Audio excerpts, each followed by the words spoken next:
눈물 끓는 때 십자가를 지고 신중 평안을 이뤘습니다. 주님의 사랑 사모하는 곳에 주의 은가 임하니 간절히 기다리는 마음 주여 내게 승리 주소서. 하늘의 세상에서 외로운 눈물 흘릴 때 홀로 나로 걸어 신중 천국을 약속해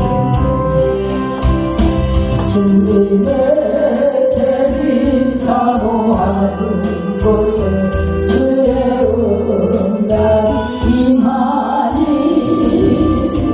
간절히 기다리는 마음 주여 소시옵소서.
받으실 말씀은 이사야서 43장 10절에서 15절의 말씀입니다. 제가 공독해 올리겠습니다. 나 여호와가 말하노라. 너희는 나의 증인, 나의 종으로 택함을 입었나니 이는 너희가 나를 알고 믿으며 내가 그인 줄 깨닫게 하려 함이라. 나의 전에 지음을 받은 신이 없었느니라. 나의 후에도 없으리라. 이사야서 나 곧 나는 하나 여호와라. 나 외에 구원자도 없느니라. 내가 알려주었으며 구원하였으며 보였고 또 너희 중에 다른 신이 없었나니 그러므로 너희는 나의 증인이요 나는 하나님이라. 여호와의 말씀이니라. 과연 태초로부터 나는 그이니 내 손에서 건질 자가 없도다. 내가 행하리니 누가 막으리요. 너희의 구속자여 이스라엘의 거룩한 이 여호와가 말하노라. 너희를 위하여 내가 바벨론에 사람을 보내어 모든 갈대아 사람에게 자기들이 연락하던 배를 타고 도망하여 내려가게 하리라. 나는 여호와 너희의 거룩한 이요 이스라엘의 창조자 너희 왕이니라. 아멘. 아멘. 잠깐 기도하겠습니다. 사랑과 은혜가 풍성하신 아버지 하나님 감사합니다. 저희에게 이렇게 모이는 시간을 허락하심을 감사드리고 이사야서 43장 10절에서 15절의 말씀을 주셨사오니 하나님 말씀을 가지고 하나님의 뜻이 무엇인지, 하나님이 원하시는 것이 무엇인지, 하나님을 어떻게 알아야 되는지, 어떤 증인이 되어야 되는지를 깨닫게 하여 주시옵소서. 감사드리며 예수님 이름으로 기도했습니다. 아멘. 제가 말씀 들어가기 전에 잠깐 누가 만화로 이렇게 해가지고 저한테 이렇게 보낸 게 있는데 제가 한번 드릴게요. 이게 뭐냐면은 외국에 이제 이민 간 사람이 만화를 그린 거예요.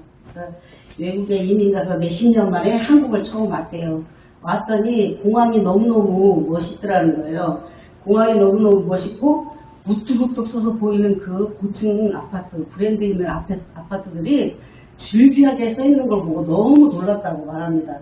그런데 미국에서는 부자가 쓰는 비데 있잖아요. 우리는 제대로 쓰지도 않는 비데가 또 정수가 잘 안 된다 그랬고 요즘 잘 안 써요. 그런 비데가 집집마다 있는 것이 너무나 놀랬다라는 거예요. 또 우리나라가 어느 정도로 잘 사냐면 세계에서 가장 잘 사는 나라로 꼽히는 나라잖아요. 골목마다 중형차들이 가득하고, 네? 중형차들이 가득해서 소형차는 잘 보이지도 않는다는 거죠. 미국에서 부자라서는 비데가 있고 차마다 달려있는 블랙박스, 미국에서는 그런 블랙박스 달지 못한대요. 예? 또 차량 번호 인식하는 그냥 자동 주차장, 예? 어디서나 빠른 인터넷, 가장 비싼 전화기, 대통령도 같이 쓰는 그런 전화기를 들고 있더라는 거예요. 예? 그러게 해서 버스 정류장에 보니까 버스 도착 알림판이 다 있더래요. 근데 이분이 그 한 가지는 몰라. 버스 타려고 의자 있잖아요. 벤치 있잖아요. 거기에 불 들어오는 거 알아요, 여러분?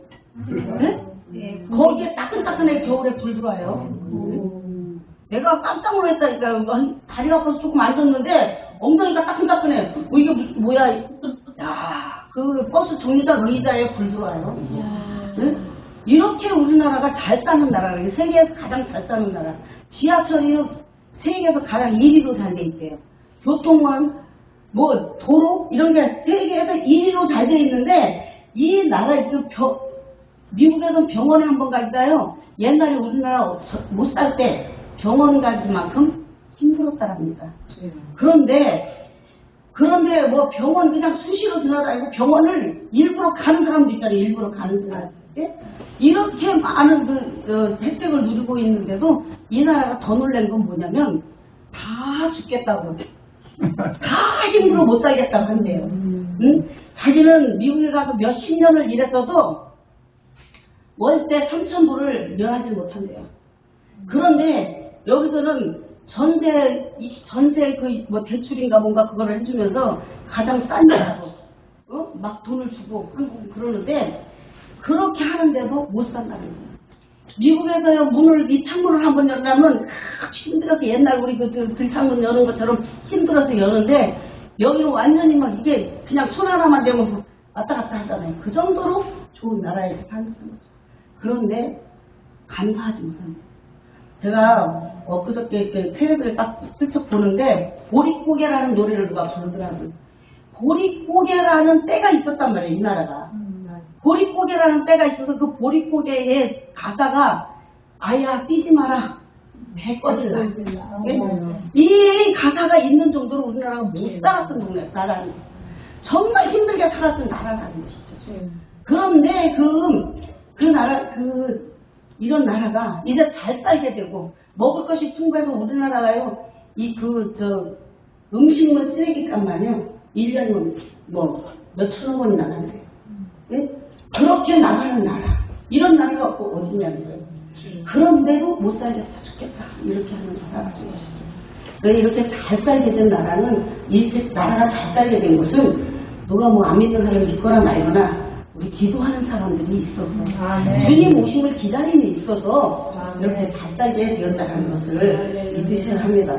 그래서 우리는 정말 늘 기도하고 주님을 따라가는, 주님이 오시기를 고대하는 그런 성도들이 다 되고 우리 목회자들이 다 돼야 될 것입니다. 우리가 하나님을 떠난 그 이스라엘 백성들이지만 하나님은 끝까지 보호하시는 걸 볼 수 있어요. 그다음에 오늘 이 이사야서 43장은요, 원래 1절부터 쭉 이렇게 같이 이제 나가는 중인데, 하나님께서 뭐라고 그랬냐면요, 이스라엘 백성을 내가 너를 낳았다고, 너는 내 아들이라고 얘기했잖아요. 내가 너를 낳았고 내가 너를 구속했고 또 내가 너를 지명하여 불렀다고 말씀하십니다. 우리 하나님께서 우리를 불러주시고 우리를 지명하시고 또 우리를 구원하셨다는, 구속하셨다는 것이죠. 그런데 이스라엘 백성들, 또 꼭 이스라엘 백성뿐 아니에요. 우리도 마찬가지라는 것이죠. 늘 하나님을 배반해요. 늘 하나님을 배척한다는 것이죠. 나는 아니야 하지만 나도 모르는 순간에 그렇게 가있다는 것입니다. 그런데 이 이스라엘 백성들이 두려움과 고통과 힘든 상황에 있는 때에, 언제냐면 우리가 바벨론 포로 생활을 하다 있을 때거든요. 그렇기 때문에 그 두려움과 고통을 하나님은 늘 불쌍히 여기셨다는 거예요. 불쌍히. 그래서 이스라엘 백성들을 늘 불쌍히 여기고 어떻게 하면 용서를 해줄까 늘 고민하셨던 것처럼 이렇게 보여지더라고요. 그래서 그들이 고통과 두려움 가운데 있을 때 불쌍히 여기시는 하나님께서 내가 너를 창조한 하나님이라고 이렇게 말씀하시죠. 또 하시면서 그들을 불렀다고 말씀하십니다. 내가 너희를 용서하고 구원하였으니 두려워 말라. 또 내가 너를 지명하여 불렀으니 너는 내 것이라 말씀하고 계십니다. 내 것이라는 것은 이제 내가 너를 책임지겠다. 그러잖아요. 내가 어떤 걸 이거 내 거야. 내 거야 하면 이게 다 이제 내가 책임지는 거예요. 어떤 것도 다 책임을 져야 되는 거예요. 그래서 남녀가 살아가서 결혼하면은 너는 내 거야, 내 거야. 내가 둘 다 같이 서로 책임지겠다 이거죠. 그렇게 책임진다라는 것이죠. 그래서 하나님께서도 너는 내 것이라고 말씀하셨을 때 내가 너를 책임지겠다. 내가 너를 이제 구속하고 내가 너를 참견하겠다. 이 말씀이십니다. 그래서 바벨론 70년 포로 생활할 때 하나님께서 이 희망을 주는 메시지였던 것이죠. 그런데 내가 너를 책임진다. 내가 불 가운데 지날 때에도 물이 너를 침범치 못할 것이고 불 가운데 지날 때에도 불이 너를 사르지 못할 것이라고 말씀하십니다. 그래서 실질적으로 다니엘서를 보면은 다니엘이 다니엘 세 친구가 불 속에 들어가죠. 불 속에 들어가는데 머리카락 하나도 불물림 없이 나오는 것을 성경에 기록되어 있잖아요. 그런 것처럼 물 가운데든 불 가운데든 하나님께서 우리를 늘 지키시고 눈을 떼시지 않는다는 것이죠. 그것에서 우리를 꼭 건져내실 거라고 믿는 믿음이 믿음인 것이에요. 그래서 그것을 믿지 못한다고 믿지 못함으로 빠져 죽을 수밖에 없고 타서 죽을 수밖에 없어요. 그런데 그것을 믿었을 때, 신뢰했을 때 하나님께서 그렇게 하신다는 것이죠. 그래서 하나님의 자녀는 물이나 불이나 다 만날 수 있어요. 왜 하나님 자녀라고 내가 예수 믿었다고 물, 불을 안 만나는 거 아니에요. 물, 불 다 만나, 재앙 다 만납니다. 이번에 태풍, 홍수 하나님 자녀라고 그거면 빼줬습니까? 아닙니다. 다 만나지만 그렇게 만날 수 있는 그 가운데에서 있다라도 하나님은 지키시라고 두려워하지 말라고 말씀하고 계신 것입니다. 그래서 우리가 시편 23편 4절에 보니까 내가 사망의 음침한 골짜기로 다닐지라도 해를 두려워하지 않는 것은 주께서 나와 함께 하시라. 주의 지팡이와 막대기가 나를 안전히 하십니다. 하나님께서 늘 지키시고 구하시고 그 막대기로 우리를 안으시려고 늘 하고 있다는 것입니다. 오늘 우리도 지금 우리의 환경이 어렵고 힘들고 고통이 있을지라도 너는 두려워 말라. 너는 내 것이다. 내 음성을 들을 그런 음성을 들을 수 있으시기를 저는 기도합니다. 아멘. 우리가 그 음성을 들을 때 우리 모든 것들은 다 사라진다는 것이죠. 아멘. 나의 고통과 시련과 아픔과 그 모든 외로움과 이런 것들이 그 한마디로 다 사라진다는 거예요. 그래서 하나님이 내가 너를 낳았다, 네가 내 아들이다, 네가 내 딸이다 할 때 우리 모든 것이 사라진다는 것이죠. 또 말씀하시기를 나는 내 하나님 여호와여 이스라엘의 거룩한 이유 이렇게 말씀하셨어요. 그래서 우리 내가 너를 낳았는데 내가 네 하나님이다. 하나님. 우리 하나님의 자녀가 되는 거예요. 하나님이다. 근데 이 하나님, 내가 내 하나님이다. 이렇게 말씀하시는 것은 내가 네 구원자다. 이렇게 말씀하시는 거예요. 그래서 너를 구원하는 일이라면 애굽을 너 대신, 스바를 너 대신 제물로 내어두고도 내가 너를 뺏어오겠다. 응? 그 애굽 그거를 너한테 그 세상이잖아요. 세상을 다 주고라도 너 하나 내가 데려오겠다. 이거예요. 그래서 하나님은 그 어떤 것에도 관심 없어요. 관심 없고 당신의 자녀에게만 관심 있잖아요. 아, 네. 우리 부모가 수많은 아이들이 학교에 있어도 내 자녀만 관심이 있다라는 거예요. 내 자녀는요, 어디서 그 많은 바글바글바글한 그 속에서도요, 내 자녀만 딱 찾아요. 제가 지난번에 텔레비 보는데 펭귄 한 마리가 물에서 상처를 입고 딱 튀어올라와요. 튀어올라와서 이렇게 바위에다 딱 부딪히더라고요. 그 얼음으로 된 바위에다서.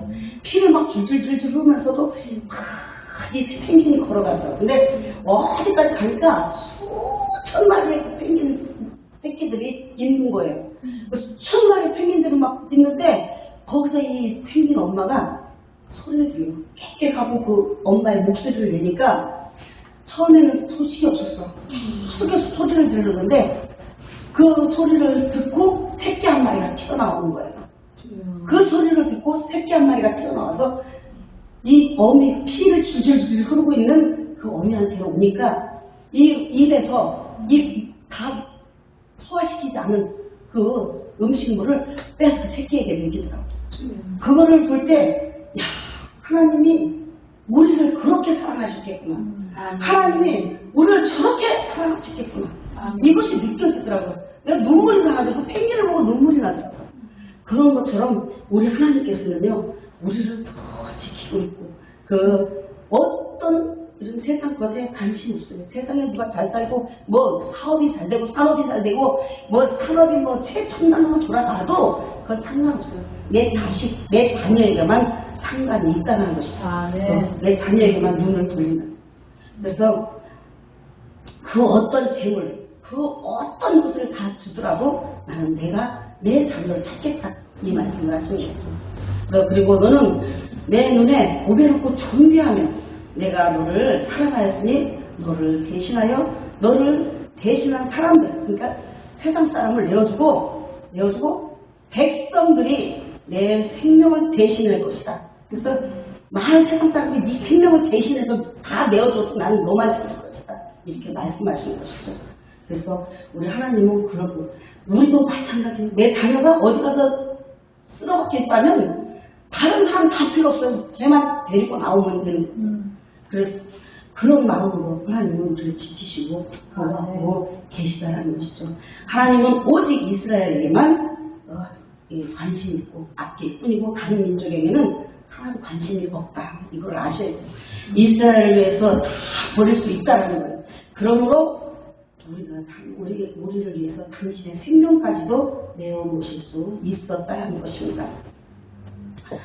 두려워 말라고 하시면서 이스라엘 자손에게 동쪽에서 오게 하고 서쪽에서 모이게 하며 북쪽에서 내놓으라고 남쪽에서 가두지 말라. 내가 나의 아들들을 먼 곳에서 나의 딸들을 먼 곳에서 나의 딸들을 땅끝에서 오게 하리라. 이렇게 말씀하십니다. 그래서 이사야서 60장 1절에 보니까 일어나라 빛을 발하라. 너는 내 빛에 이르렀고 여호와의 영광이 내 위에 임하였느니라. 하나님이 우리를 비춘다면 우리는 그 어떤 것도 걱정 없다라는 것이죠. 그 어떤 것도 다 이겨낼 수 있고 승리할 수 있다라는 것입니다. 2장 2절에 보니까 보라 어둠이 땅을 덮을 것이며 캄캄함이 만민을 가르느니와 오직 여호와께서는 내 위에 임하시거라. 오직 우리에게만 관심이 있다라는 거예요. 그 영광이 내 위에 나타나리라. 내 나라들은 내 빛으로, 내 왕들은 비치는 내 광명으로 나오리라. 내 눈을 들어 사방을 보라. 우리가 다 모여 내게로 오느니라. 내 아들들이 먼 곳에서 오겠고 내 딸들이 안기로 올 것이다. 그래서 하나님의 명령 앞에 다 풀어줄 수밖에 없다는 거예요. 그래서 하나님이 내놓으라고 다 내놓을 수밖에 없어요. 그분의 권위 앞에 모든 것을 내놓을 수밖에 없다라고 말하고 있는 것이죠. 아무도 하나님의 자녀를 끝까지 잡고 있을 수는 없어요. 분명하게 하나님께 내놓아야 된다는 것이죠. 하나님의 영광을 위하여 만들어진 백성은 하나님께서 구원해 주시고 붙잡아 주신다고 말씀하고 계신 것입니다. 하나님을 떠나 우상을 섬기는 눈이 있어도 눈이 먼 자들과 같이, 또 귀가 있어도 귀가 먼 자들과 같이, 그리고 열반의 묻 민족들과 함께 법정으로 모이라고 말씀하십니다. 그리고 그들의 신들 중에서 어느 신이 미래를 예언하며 이제 일어날 일을 예언할 수 있겠느냐고 물으시며, 그 신들이 그 증인들을 내세워서, 그러니까 세상 신들이 그 증인들, 세상 사람들이 세상 신들을 믿는 그 증인들을 내세워서 자기가 옳음을 증명하고 듣는 사람들이 그것이 옳다고 말하게 해보라 이거예요. 해보라. 응? 그래서 그러면서 우상들에게 자기의 능력을 증명해보라고 하시는 거예요. 그런데 그거 증명할 신이 아무도 없다는 것이죠. 그거 증명할 신들이 못한다는 것이죠. 그래서 그리고 눈이 멀고 귀가 먹은 하나님의 백성들에게 너희는 나의 증인이며 나의 택한 나의 종이다, 이렇게 말씀하셨어요. 나 외에 참된 신이 없다라는 것입니다. 그래서 내가 이렇게 하는 것은 너희가 나를 알고 나를 믿게, 또 오직 나만이 하나님이라는 것을 알게 하는 것이고, 또 나는 여호와라, 나 외에 구원이 없다라고 말씀하고 계신 것입니다.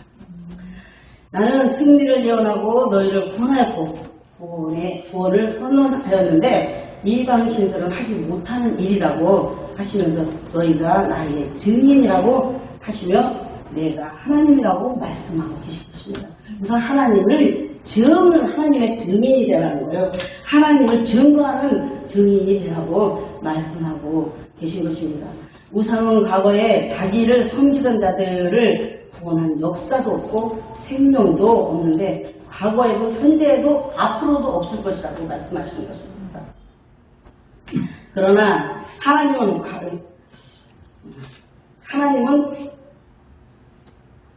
과거에도 또 이스라엘 백성을 구원하였고 이제 바벨론에서 자유를 얻게 할 것이고, 장래일에도 말씀하시는데 오직 나만이 하나님이다.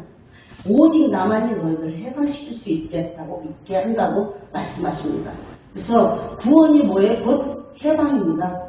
그래서 해방의 기쁨을 맛보게 한다라고 말씀하고 계신 것이죠.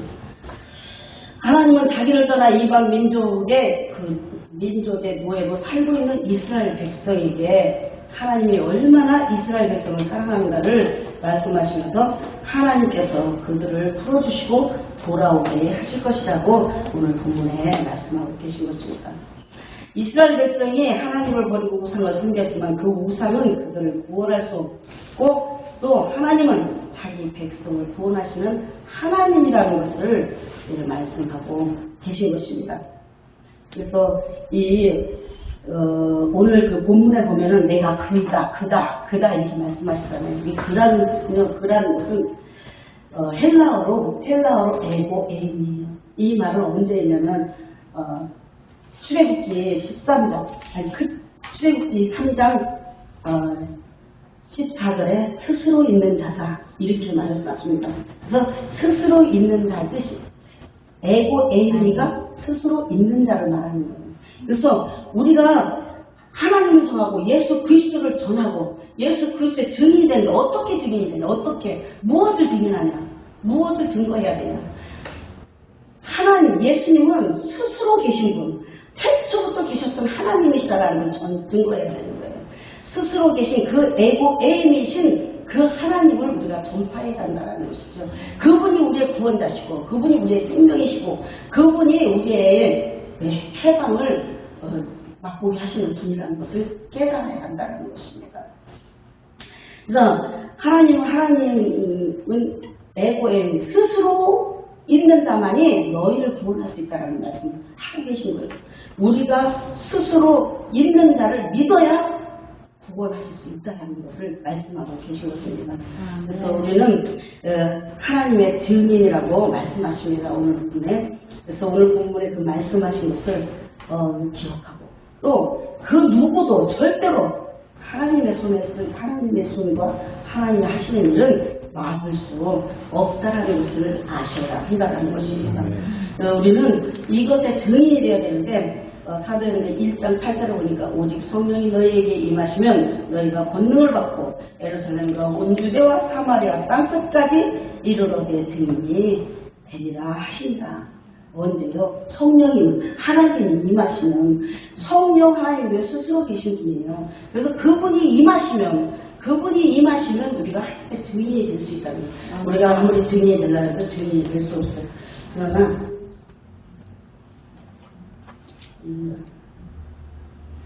증인이 될 수 없다는 것입니다. 그래서 이렇게 우리는 하나님의 증인으로 서서 그 하나님 주신 그 권능으로 온 예루살렘과 온 유대와 사마리아 땅끝까지 증인이 되어야 한다는 것입니다. 무엇에 대한 증인입니까? 하나님을 하나님으로 증거하는 증인이 되어야 한다는 것이죠. 스스로 계신 분을 증언해야 한다는 거죠. 그래서 이 성경에 내가 그다 내가 그때 이야기했던 그다 이렇게 말씀해 그게 다 에고에임이 내가 나는 스스로 있는 자다. 모세에게 처음으로 말씀하셨던 여호와를 증거했던 그 말씀 내가 스스로 있는 자다. 그러니까 모세가 그러잖아요. 모세가 너가 가라 바로에게로 가라 하니까 내가 가서 뭐 누구라고 합니까? 누가 시켰다고 합니까? 그러니까 나는 스스로 있는 자가 너에게 시켰다고 해라 이렇게 말씀하잖아요. 그 스스로 있는 자의 그 말씀이 에고에임이라는 것이죠. 헬라어로 에고에임. 그 에고에임인 그분을 증거하라는 것입니다. 첫째, 하나님은 누구신 것과 또 영원 전부터 스스로 계시고 존재하셨고 또 지금도 스스로 존재하시고 앞으로도 영원히 스스로 존재하실 분, 자존하시는 분, 그 자존성을 증언해야 한다는 것입니다. 둘째는 여호와께서 사람으로 오신 초림에 대한 예언의 성취를 전해야 한다는 것입니다. 예수님이 여자의 후손으로 오셨다. 그 여자의 후손으로 오신다. 이 구약에서 늘 오신다는 구약 전체는요 예수님이 오신다라는 뜻이에요. 예수님이 이 땅에 오신다. 어떻게? 육신을 입고 오신다. 이거거든요. 그분이 구약에서 예언했던 그분이 오신 것을 성취한 것을 전해야 한다는 것입니다. 또 셋째는 초림의 결과로 하나님께서 성도를 성전 삼고 오시겠다라는 천국 복음의 비밀을 증거하는 증인이 되라는 것입니다. 그래서 하나님이 성전 삼고 이 땅에 오신다. 우리 안에 오신다. 그 전에는 이 땅에 오신다라고 했잖아요. 이 땅에 예수님이 이 땅에 오신다. 육신을 입고. 근데 이제 그 성취되고 나서 하나님이 우리 안에 오신다. 우리 안에 어떻게 오시냐? 우리 안에 하나님 성령으로 오신다. 네? 그리고 예수님이 재림하신다. 이렇게 말씀하시고 계십니다. 그래서 하나님이 재림하시는 그것을 증거해야 합니다. 분명하게 하나님은 재림하신다. 분명하게 하나님은 우리를 심판주로 오신다. 이것을 증거해야 한다는 것입니다. 그래서 이렇게 세 가지의 증인이 되라는 것입니다. 스스로 계신 분이 우리를 위하여 죽어주시고 또 구원해주시고 우리의 반석이 되어주시고 우리의 승리가 되어주시고 우리의 생명이 되어주신다는 것을 증언하는 증인이 되어서 주님이 오실 길을 예비하는 증인으로 준비하셔야 된다는 것입니다. 마태복음 24장 14절에 이 천국 복음이 온 모든 민족에게 증언되기 위하여 온 세상에 전파되기를 되리니 그제야 끝이 오리라. 스스로 계신 분, 에고 에리니, 이분이 모든 민족과 온 세상에 전파되어 그분이 누구냐 묻는 자가 없고 그분을 전에 듣지 못했다 변명하는 자가 없어야 한다는 것입니다. 그래야 하나님의 심판하실 때 공의가 세워지는 것입니다. 나는 듣지 못해서 못 믿었습니다 하면 안 되니까. 그래서 하나님의 공의를 세우기 위해서 모든 민족에게 이 복음이 전파되어야 한다라고 말하고 있습니다. 그래서 우리는 이 공의가 세워지도록 늘 주님의 증인이 되어서 증언하고 다니는 증인이 되어야 한다는 것이죠. 우리가 무엇을 의지하고 삽니까? 하나님의 것을 바라본다면 다 우상 숭배입니다. 세상을 바라보면 우상 숭배입니다. 세상과 타협하지 말고 오직 구원이신 하나님, 생명이신 그분을 바라본다면 하나님께서는 분명 우리를 지키실 것입니다. 이 어렵고 힘든 상황, 우리나라가 지금 크리스찬들의 핍박이 시작됐다고 하는데 이 어려운 상황, 이 핍박이 시작된 상황에서도 분명하게 하나님은 지키실 것이라는 것을 믿으셔야 한다는 것입니다. 우리가 하나님의 자녀라 해도 물 가운데, 불 가운데 들어갈 수 있습니다. 또 재난 가운데 들어갈 수 있습니다. 코로나 걸릴 수 있습니다. 그러나 우리는 그곳에서도 우리와 함께 하시는 하나님을 기억하고 두려워하지 않고 하나님을 신뢰한다면 하나님께서는 분명 우리를 지키실 것입니다. 진정으로 우리를 돕고 우리를 물 가운데 불 가운데 건지실 분은 하나님 스스로 계신 분 한 분뿐이라는 것을 믿으셔야 한다는 것입니다. 우리가 이분을 증거하고 이분을 증언할 때 하나님의 증인이 된다는 것이죠. 우리가 하나님의 영광을 위해서 창조되었고 우리를 사랑하시기 때문이라는 것입니다. 우리는 보배롭고 존귀하다 해주시고 또 하나님의 해주시는 그분의 음성을 들으시고 하나님의 영광을 돌리며 살아가게 예수님 이름으로 축원드립니다. 아멘. 기도하시겠습니다. 사랑과 은혜가 풍성하신 아버지 하나님,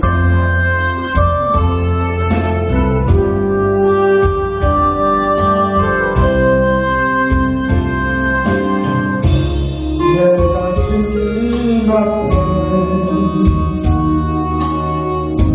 무엇입니까?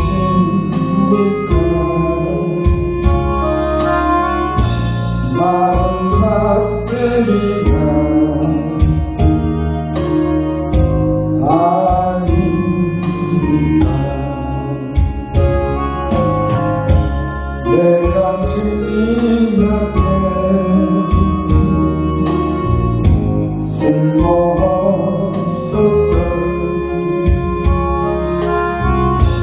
살아가느라 아닙니다.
나를 도우소서 일으키소서 나와 동행하사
누가복음 15장 20절에서 24절입니다. 이에 일어나서 아버지께로 돌아간다. 아직도 거리가 먼데 아버지가 그를 보고 측은히 여겨 달려가 목을 안고 입을 맞추니 아들이 이르되 아버지 내가 하늘과 아버지께 죄를 지었사오니 지금부터는 아버지의 아들이라 일컬음을 감당하지 못하겠나이다 하나 아버지는 종들에게 이르되 제일 좋은 옷을 내어다가 입히고 손에 가락지를 끼우고 발에 신을 쓰리라. 그리고 살찐 송아지를 끌어다가 잡아라 우리가 먹고 즐기자. 이 내 아들은 죽었다가 다시 살아났으며 내가 잃었다가 다시 얻었노라 하니 그들이 즐거워하더라. 7절 28절을 제가 다시 읽겠습니다. 대답하되 당신의 동생이 돌아왔으며 당신의 아버지가 건강한 그를 다시 맞아들이게 되므로 이날로 살찐 송아지를 잡았나이다 하니 그가 노하여 들어가고자 하지 아니하고는 아버지가 나와서 권한대. 아멘. 누가복음 15장은 신약 성경 중에 가장 하나님께서 우리 구원받은 백성을 위해서 애절한 마음으로 사랑하는 사랑의 내버렸다 볼 수 있습니다. 오늘 누가복음 15장 전체 저희가 읽는 시간상 간단하게 읽었지만 사실상 1절부터 32절까지 전체적으로 한꺼번에 읽고 있습니다. 그러나 세 단락으로 구분이 됐지만 15장 1, 2절에서 바리새인과 서기관들이 예수 그리스도를 예수님에게 왜 죄인들과 왜 하얗게 밥을 먹느냐 거기에서 비판하고 정죄하는 거기에 예수님께서 3절부터 오늘 32절까지 나오는데 거기에 대한 변종을 하기 위해서 하나님의 팍팍하고 정말 하나님의 애틋한 그 사랑을 오늘 표현하는 겁니다. 핵심은 이렇습니다. 결론적으로 끌어온다면 한 사람이 영혼에 죄인한 사람이 회개를 하면 천국에서는 잔치를 한다는 겁니다. 하나님이 기뻐하신다는 겁니다. 그 말씀의 핵심이 오늘 누가복음 15장 세 번째 단락 잃어버린 탕자 비유로 많이 우리가 알고 있습니다. 첫째 아들과 둘째 아들의 비유입니다. 오늘 제가 말씀의 초점은 첫째 아들에 대해서 초점을 맞출 겁니다. 말씀의 핵심은 사실상 첫째 아들이 가 있습니다. 둘째 아들이 가 있습니다. 둘째 아들이 아버지의 분깃을 가지고 재산을 유산을 타서 먼 나라 가지 않습니까? 가서 황방탕하게 자기 마음대로 살고 싶어서 먼 땅에 가서 다 탕진합니다. 가서 죽도록 고생하지 않습니까? 도저히 혼자서는 살아갈 수 없는 입장이 되니까 이제는 더 이상 살 수가 없다. 자기 아버지를 생각합니다. 그 아버지를 향해 달려갑니다. 무거운 발걸음으로 정말 누추한 몰골로 아버지를 달려갑니다. 그 아버지는 저 모퉁이에 오른 그 아들은 담배를 앓고 하루도 빠지지 않고 아버지는 그 아들을 기다리는 그 심정, 그 아버지의 심정을 우리가 느껴봅니다. 그 아들을 어떻게 합니까? 덥석 끌어안고 목을 비비고 입을 맞추고 손에 가락지를 끼워주고 신발을 신겨줍니다. 그런데 하나의 반전이 일어납니다. 밭에 있던 아들이, 큰 아들이 떠와서 사진 송아지를 잡고 잔치를 하는 그 아버지의 집에 가까이 와서 좋은 일게 물어봅니다. 직접 아버지에 가서 물어보지도 않아요. 호랑방탕하게 유산을 다 탕진한 아들이 건강하게 왔다는 소식에 이 큰 아들은 분노를 합니다. 아버지에게 분노하고 대듭니다. 얼마나 분해할지 몰라요. 그 아들은 아버지 곁에서 잘 섬겼습니다. 왜 저 아들에게는 모든 것을 탕진하고 허랑방탕해하고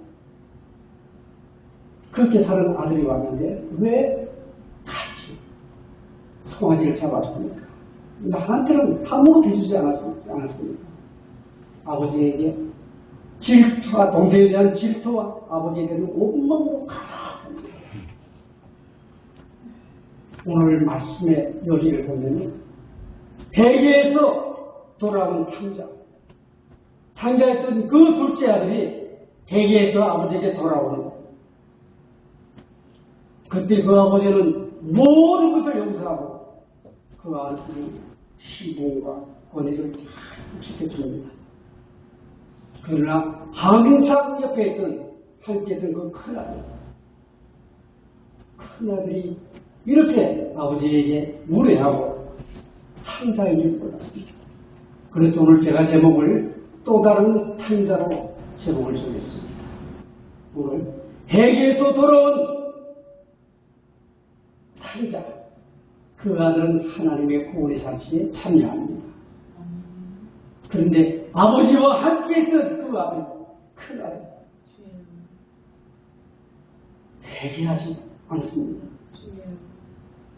결국 구원의 잔치에 참여 못합니다. 오늘 이 메시지를 저와 여러분에게 하나님께서 강력하게 떠내주실 겁니다.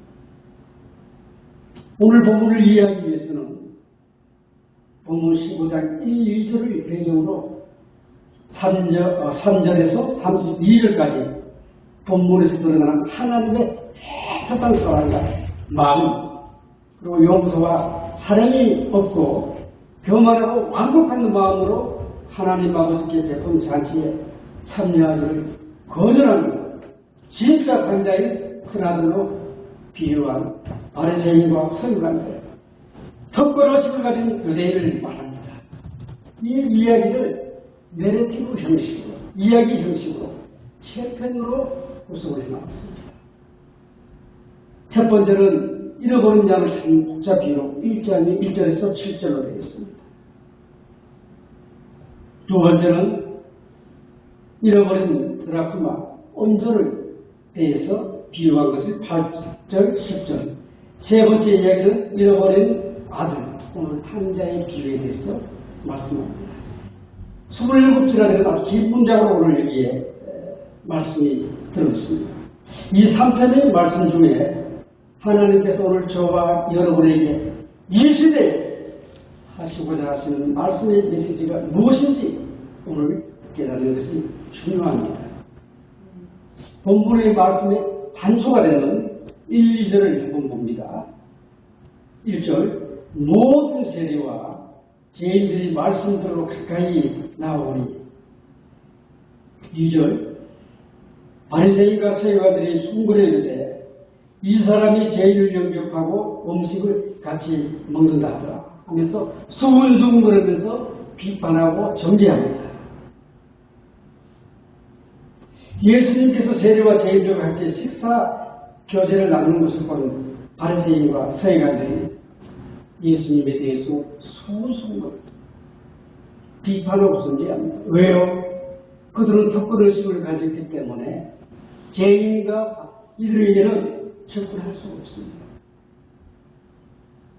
세리라면 가장 이스라엘 백성이 미워하는 그런 지역입니다.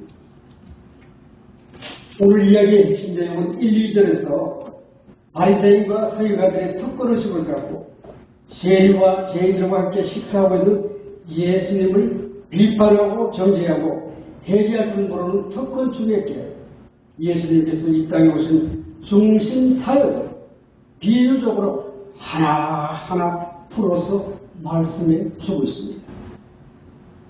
3절에서 32절에 담긴 내용을 보면 이렇습니다. 버림받은 자들에 대한 예수님의 중심 사역을 1, 2절에 나오는 유대인들의 턱근 선민 사생에 젖어있는 바리새인과 서기관들에 대한 변조를 위한 비유를 말씀하고 있습니다. 아무리 말해도 모릅니까? 왜 서기관과 바리새인들은 턱걸어식, 선들어식 때문에 변하지가 않습니다. 회개를 할 줄 모릅니다. 사랑이 없습니다.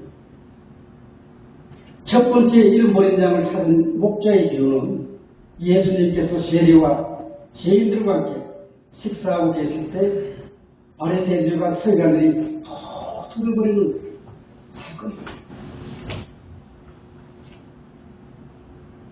3절에서 7절은 잃어버린 양의 비유는 에스겔 34장 11절에서 16절의 말씀을 그대로 담고 있습니다. 에스겔 34장 11절에 주 여호와께서 이같이 말씀하시느니라. 나하고 내가 내 양을 찾고 찾되 12절입니다. 목자가 양 가운데 있는 날에 양이 흩어졌으면 그때를 찾는 것 같이 내가 내 양을 찾아서 거르고 캄캄한 날에 그 흩어진 모든 곳에서 그것들을 건져내지라고 말씀하고 있습니다. 100마리의 양 가운데 잃어버린 한 마리의 양을 찾아서 목자가 어깨에 양을 메고 기뻐하고 춤을 추면서 오고 있습니다. 온 동네 사람들이 불러서 찬치를 합니다. 어인 99보다 회개하는 한 명의 죄인을 위해 하나님께서 기뻐하신다. 회개하지 않는 또 다른 탕자 천국의 장치에 참여할 수 없다고 합니다. 여기서 어인은 바리새인과 서기관들 바로 회개하지 않는 큰아들을 비유합니다. 자기들이 어려워서 회개할 필요가 없다고 여기는 목이 굳게 굳어있는 이 유대인 턱근주들에게 하나님이 일침을 예수님께서 일침을 가하고 있습니다. 죄인이 회개하면 하나님께서 크게 기뻐하신다는 것을 3절에서 6절까지 그 비유를 하나 해석하는 내용입니다. 첫 번째 비유, 잃어버린 양을 찾는 목자의 비유 1절에서 7절입니다. 죄인이 회개하면 하나님께서 크게 기뻐하신다는 내용입니다. 천국 잔치를 하지 않습니까? 99마리, 한 마리의 잃어버린 한 마리의 양을 찾으면 천국에 잔치가 된다는 겁니다. 이것이 하나님의 오늘 우리가 본문 내용에 그대로 묻어나는 겁니다. 두 번째 비유, 잃어버린 드라크마 언전 비유입니다. 언전을 드라크마를 잃어버리고 그 하나를 찾기 위해서 열 드라크마가 나옵니다. 찾고 해서 밤새도록 덕불을 켜놓고 발전을 찾습니다. 그것을 잡서 너무나 기뻐서 이웃을 보면서 즐거움을 갖자고 노래합니다. 죄인한 사람이 회개하면 하나님의 사자 앞에 기쁨이 되리라 합니다. 여기 하나님의 사자는 하나님 앞에 하나님께서 기뻐하리라. 죄인이 회개하고 돌아오도록 사역을 맡은 제자의 사역 얼마나 어렵습니까? 그렇지만 얼마나 중요한가 분명하게 알려주고 있음을 오늘 저와 여러분 깨달으시기를 간절히 소망합니다. 저와 여러분들을 보시는 것은 이 사역을 감당하라고 주의 종으로 세우신 줄 믿습니다. 세 번째, 잃어버린 탕자의 비유 11절에서 32절의 내용을 따르고 있습니다. 탕자의 비유는 신약성경 4복음서 중에 유일하게 누가복음에만 기록되어 있습니다. 이 비유에서 오늘 말씀해 주신 인물은 둘째 아들. 그 아들은 제일 취급을 받는 유대인들, 세리와 죄인들과 이방인들을 말합니다. 둘째 아들은 죄인과 세리와 이방인들을 함께 그 뜻을 포함하고 있습니다. 또 다른 중심인물로 오늘 등장하는 첫째 아들, 경건한 유대인들, 바리새인들과 서기관들과 제사장들을 가르치고 있습니다. 돌아온 통자, 돌아온 당자, 잃어버린 아들의 비유는 잃어버린 이스라엘 회복을 위한 하나님의 애틋한 사랑 이야기입니다. 오늘도 하나님께서는 죄인 한 사람이 회개하면 그 한 사람이 돌아옵니다. 애틋하게 기다리신다는 것을 잊지 마시기 바랍니다. 아버지를 떠나 자기 뜻대로 살고자 했던 둘째 아들, 비록 탕자가 되어 죄인이 되어 많은 실패하게 되었지만 회개를 통해 아버지와의 관계가 회복되었습니다. 아들의 권위를 다시 부여해주는 자비로운 아버지의 사랑으로 단절되었던 그 둘째 아들의 관계가 아버지와 아들의 관계를 회복시켜주셨습니다. 그 아버지의 신경, 애틋한 사랑을 오늘 느끼셔야 됩니다. 그분이 바로 하나님 아버지입니다. 저와 여러분들의 하나님이십니다. 오늘 첫째 아들의 반응은 어떻습니까? 그가 바로 경건한 유대인들의 표상입니다. 세리와 죄인 취급받는 자들과 상대하지 않는 그런 성격의 선정, 그들을 멀리하고 멸시하는 것으로 아버지의 잔치에 참여할 수 없습니다. 이스라엘이 참되게 회복될 수도 없습니다. 마지막 날 반드시 이스라엘이 회복되어야 주님이 오신다고 했습니다. 둘째 아들은 용서, 아버지의 마음은 어떻습니까? 오늘 아버지의 모습을 보십시오. 둘째 아들을 용서하고 목을 안고 입을 맞추고 제일 좋은 옷을 입히고 그의 병에 회복을 시켜주고 손에 칼질을 끼워줍니다. 그의 건의를 회복시키고 새 신발을 신겨서 죄인의 신분에서 자유인으로 아버지와 아들의 관계로 완전히 회복시켜 주셨습니다. 그러나 첫째 아들의 모습 다시 한번 봅니다. 예수님께서 죄인들을 받아주시는 그것을 비판하는 이들에서 저희들이 상관 바리새인과 서기관들은 아직 회개하고 돌아온 탕자의 이 큰아들과 똑같습니다. 그들은 아버지께서 베푼 잔치에 참여하기를 거절합니다. 회개하고 돌아오는 죄인을 이스라엘 일원으로 간주하기는 거부하는 것과 똑같습니다. 회개하고 돌아온 동생을 인정하지 않는 비정한 인격의 소유자입니다. 그렇다면 회개하고 돌아온 둘째 아들은 어떻습니까? 아버지를 졸라 유산으로 재산을 나누면서 아버지 집을 떠났습니다. 아버지를 멀리 떠나 자유롭게 자기 마음대로 허랑방탕하게 살고 싶었을 뿐입니다. 아버지에게 벗어나 세상 풍조에 따라 살기를 원했습니다. 유대인의 풍습에 장자에는 2배, 3분의 1을 배분합니다. 둘째 차자에게는 2분의 3속을 부배받았습니다. 신명기 21장 17절 말씀을 보면 반드시 그 미움을 받은 자의 아들을 장자로 인정하여 자기의 소유에게 그에게는 2목을 줄 것입니다. 그는 자기의 기력의 시작이라 장자의 권리가 그에게 있으라고 말씀합니다. 둘째 아들은 제사를 탕진하고 결국 돼지 치는 일에 하게 됩니다.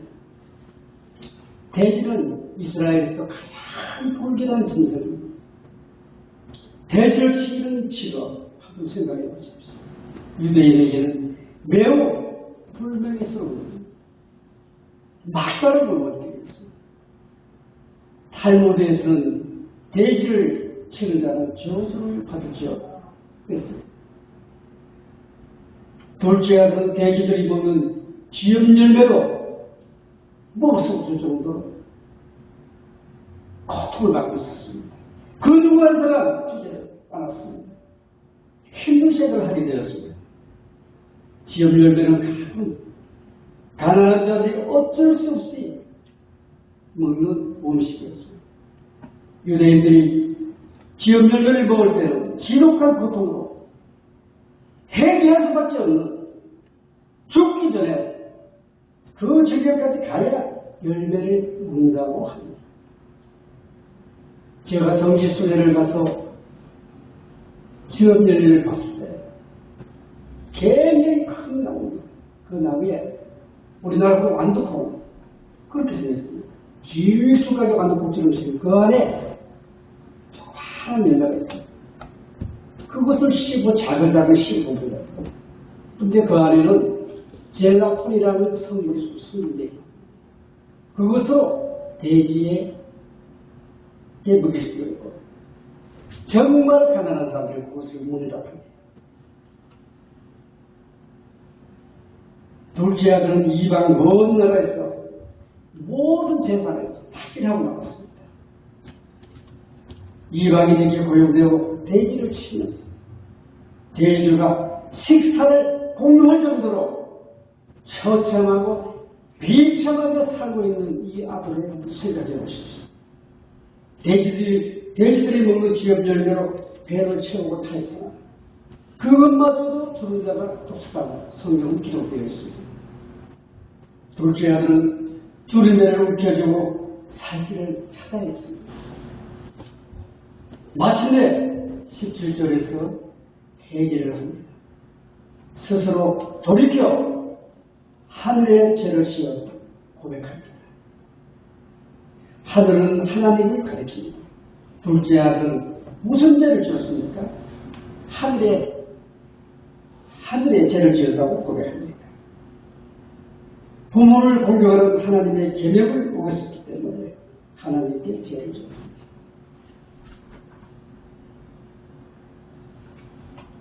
모든 것을 포기하고 아버지에게 받기를 훈계하는 둘째 아들. 장자로 한 아버지 앞에 누추한 몰골로 너덜너덜 아버지 앞에 힘없이 걸어가고 있습니다. 하루도 빠짐없이 기다리는 아버지의 눈이 저 멀리서 힘없이 걸어오는 아들의 한 모습을 하는 겁니다. 아버지는 달려갑니다. 너무나 반가웠어요. 그 아들의 호흡을 하고 볼을 비비고 입을 벌리고 감격에 겨웠습니다. 20절에서 24절에서 아버지의 심정, 그 애틋한 사랑이, 그 자비로운 사랑이 그대로 녹아내렸습니다. 회개하고 돌아오는 아들을 본 아버지는 달려가 목을 안고 입을 맞춥니다. 입을 맞춘다는 것은 용서하고 화해한다는 겁니다. 그 아들이 얼마나 충분했습니까? 아버지는 종들에게 명령합니다. 제일 좋은 옷을 내어다가 입혀라. 손에는 가락지를 끼웁니다. 발에는 새로운 신발을, 가장 좋은 신발을 신깁니다. 좋은 옷은 명예를 회복시킵니다. 반지는 그리고 회복, 아들의 지혜를 회복시켰습니다. 신발은 제일에서 자유로 완전히 회복시켰습니다. 너는 내 아들이다. 그 힘을 취하는 것 같습니다.